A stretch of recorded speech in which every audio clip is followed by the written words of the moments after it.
your fam, that's what they call me. Hello दोस्तों, मैं हूं आपका अपना संस्कारी सुमित। सीएनजी एक वीडियो बना चुका हूं मैं सीएनजी के ऊपर। लोगों ने ट्राइबर के लिए स्पेशली पूछा था क्योंकि पेट्रोल वेरिएंट डीजल वेरिएंट है नहीं, तो जिनकी रनिंग ज़्यादा है उनको कंसर्न था कि हमारी जो रनिंग कॉस्ट है वो कम हो जाए। इसीलिए स्टार्टिंग से ही सीएनजी से रिलेटेड मेरे पास क्वेरी आने लगी थी। उसके लिए मैं एक वीडियो बना चुका हूँ जिसमें मैंने, क्योंकि देखिए न्यू गाड़ी है, न्यूली लॉन्च्ड गाड़ी है, क्या प्रॉब्लम्स आ सकती हैं, क्या प्रॉब्लम नहीं आ सकती और क्यों नहीं लगवानी चाहिए, वो चीज़ें मैंने उसमें डिस्कस की थी। अगर आपने वो चीज़ें मिस कर दी हो या वो वीडियो मिस कर दिया हो तो मैं लिंक उसका डिस्क्रिप्शन में डाल दूँगा, आप वहाँ से जाके देख सकते हो। उसमें जो चीज़ें मैंने नहीं बताई वो मैं अब बताने वाला हूँ इस वीडियो में, क्योंकि वो जो सवाल थे वो लगातार अब भी आ रहे हैं, नए लोग जुड़ रहे हैं। तो आप पहले उस वीडियो को देख लीजिए, फिर उसके बाद इस वीडियो को आगे देखना। उस वीडियो में मैंने कंपैटिबिलिटी की भी बात की थी कि कुछ मॉडल्स हैं जो कंपैटिबल नहीं हैं और कुछ मॉडल्स हैं जिनकी पूरी मैपिंग और ट्यूनिंग वगैरह के डेटा कंपनीज़ के पास हैं। वो कंपनीज़ लिस्ट देती हैं, जो हमारी रजिस्टरिंग अथॉरिटी हैं, जो आरटीओज़ होते हैं, उनको लिस्ट देती हैं कि कौन कौन से मॉडल्स कंपैटिबल हैं। अब सबसे बड़ी चीज़ है, आप अगर न्यू कार में या फिर किसी भी कार में सीएनजी लगा रहे हैं तो आप उसे ऐसे ही नहीं चलाएंगे, आप उसे आरसी में चढ़वाएंगे, आरसी में अपडेट करवाएंगे, क्योंकि बिना आरसी में अपडेट के वो इलीगल हो जाएगा। इसीलिए अगर आपकी कार का जो नेम है वो आरटीओ के पास नहीं है, आप आरटीओ ऑफिस जाएंगे उसे चढ़वाने के लिए आरसी में, तो आपकी वो नहीं चढ़ पाएगी। इसका मतलब क्या है, आप जाएंगे फंस, आप इलीगली उसे चलाएंगे या फिर आप हटवा देंगे। नहीं लगवाई है, आप हटवाएंगे बिल्कुल भी नहीं, लेकिन एक इलीगल प्रोसेस हो जाएगा उसे चलाने का। उसके बाद अगर आप इलीगली चलाते हैं, किसी भी तरह की मिसहैपनिंग होती है, कार में आग लगती है, क्योंकि चांसेस बढ़ जाते हैं, इलेक्ट्रिकली बहुत सारे अपग्रेडेशन होते हैं, और अगर किसी भी तरह की आग लगती है तो आपको किसी भी तरह का कोई क्लेम नहीं मिलेगा, क्योंकि आरसी में अगर आपकी सीएनजी किट इंस्टॉल है तभी आपकी वो इंश्योरेंस में आ पाएगी। इंश्योरेंस में भी आपको करवाना पड़ेगा, इसमें सीएनजी किट है, और उसके बाद किसी भी तरह का अगर क्लेम लेना है तो क्लेम हो पाता है। अगर इंश्योरेंस में नहीं है सीएनजी किट मेंशन तो आप क्लेम नहीं ले सकते। सबसे पहला रीज़न ये हो गया।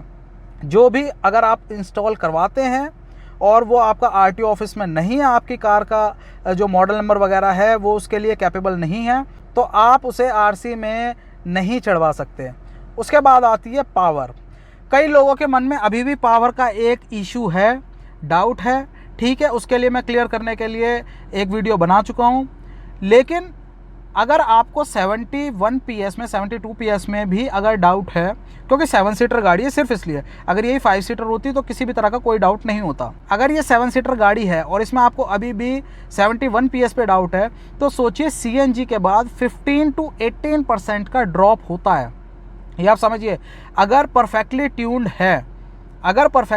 है कार, तो आपका 15 to 80% का ड्रॉप आएगा। वो कैसे, अगर मैं एग्जांपल बताऊं, जैसे मारुति की कंपनी से फिटेड आती हैं तो उसके सीएनजी पर भी जो पावर फिगर्स है वो मेंशन किए जाते हैं। जैसे अगर मैं बात करूं सेलेरियो की, सेलेरियो में 1000 सीसी का इंजन है। मैं दोनों इंजन की बात करूंगा, पहले मैं सेलेरियो की बात कर रहा हूँ। 1000 सीसी का इंजन है, बहुत फेमस है, क्योंकि वैगनार में भी वही आता है, और वैगनार तो सीएनजी के लिए समझ लो उसी के लिए बनी है कार। तो 1000 सीसी का इंजन है, 1000 सीसी के साथ पेट्रोल पर वो 67 bhp जनरेट करता है और आपका 90 bhp टॉर्क जनरेट करता है। लेकिन अगर उसे perfectly tuned by company tuning, उसे सीएनजी पर हम उसके जो पावर फिगर्स हैं वो देखते हैं, तो वो आ जाता है कुल 67 bhp से 58 bhp पर। आप समझ लीजिए 67 से 58 पर आ चुका है। उसके साथ साथ अगर आप केवल ये सोचे कि उसी इंजन में है, तो नहीं, 800 सीसी ऑल्टो है, ऑल्टो में भी ऑप्शन आता है, वो आपको 47 bhp मिलती है, और पेट्रोल में अगर उसे हम सीएनजी में देखते हैं तो 40 bhp हो जाता है। तो आप ये समझिए आपके 15 to 80% का ड्रॉप होगा। अब उसी रेशियो से अगर परफेक्टली ट्यून हो जाती है कार, उसी रेशियो से हम इसका पावर ड्रॉप देखें तो आप 71 PS से आप ड्रॉप कर दीजिए। अगर 15%, मैं 18 नहीं करा, 15% भी मैं अगर देखूं तो आप ये समझिए करीब 12 PS के अराउंड आपकी कम हो जाएगी, 11 से 12 PS के अराउंड, और कितना रह जाएगा 71 से 60 PS। अब आप समझ लीजिए 60 bhp की कार रह जाएगी, तब आपके मन में कितना डाउट होगा। हाँ, अगर एक या दो लोग हैं चलने वाले फिर कोई इशू नहीं है, लेकिन अगर 7 सीटर आप यूज़ करते हैं तब आपको दिक्कत हो जाएगी। और सबसे बड़ी दिक्कत ये हो जाएगी कि आप फिर 7 सीटर यूज़ ही नहीं कर पाएंगे।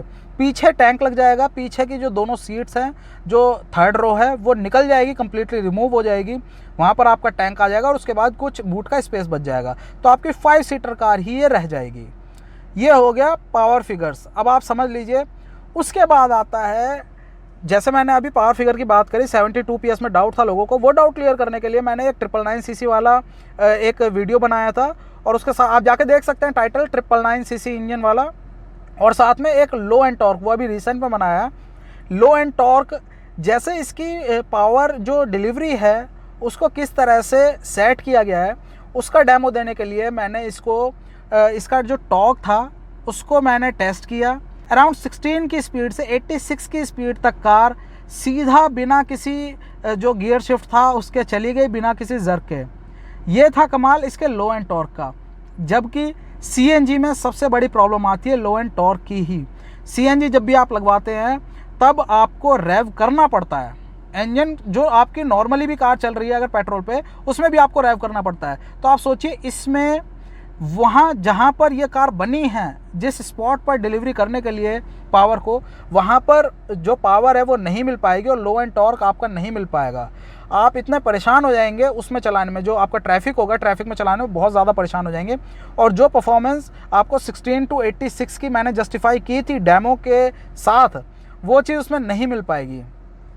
तो ये 3 चीज़ें हुई। सबसे पहला, आप अगर लगवाने जाते हैं, हो सकता है, हो क्या सकता है, मुझे 100% श्योर है अभी ये RTO के डेटा में नहीं होगी, क्योंकि कंपनी की तरफ से अभी कोई भी ऑप्शन नहीं हुआ। रेनो का ही कोई ऑप्शन अब तक नहीं आया है CNG में। जो आफ्टर मार्केट हैं वो अलग है, रेनो की तरफ से अब तक कोई ऑप्शन नहीं आया है। उसके बाद आते हैं पावर फिगर जो ड्रॉप हो रहा है, 15 to 80% पावर फिगर का ड्रॉप है।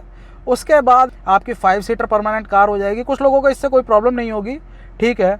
और सबसे लास्ट में जो आपका है लो एंड टॉर्क की प्रॉब्लम, जो इसमें मैं 16 to 86 ले गया था, वो उसमें नहीं हो पाएगा। लो एंड टॉर्क नहीं मिल पाएगा, डिलीवर नहीं होगा, और आपको रेव करके इंजन को पावर देनी पड़ेगी और पिकअप लेना पड़ेगा। तो यही सारी प्रॉब्लम्स आपको आएंगी। मैंने क्यों नहीं लगवानी चाहिए न्यू कार में, ये मैंने आपको उस वीडियो में बताया था, पिछले में आप जाके चेक कर सकते हैं, लिंक जो होगा डिस्क्रिप्शन में होगा। हो सकता है आपके अब भी कुछ डाउट्स हैं वो क्लियर हुए हों और आपका एक फ्रेम जो है, फ्रेम ऑफ माइंड वो सेट हुआ हो। और अगर आपको ये वीडियो अच्छी लगी हो तो प्लीज़ लाइक कीजिए वीडियो को, शेयर कीजिए अपने दोस्तों के साथ, और सब्सक्राइब कीजिए संस्कारी सुमित चैनल को। जय Hind. Peter Pan, that's what they call me. I promise that you'll never be lonely.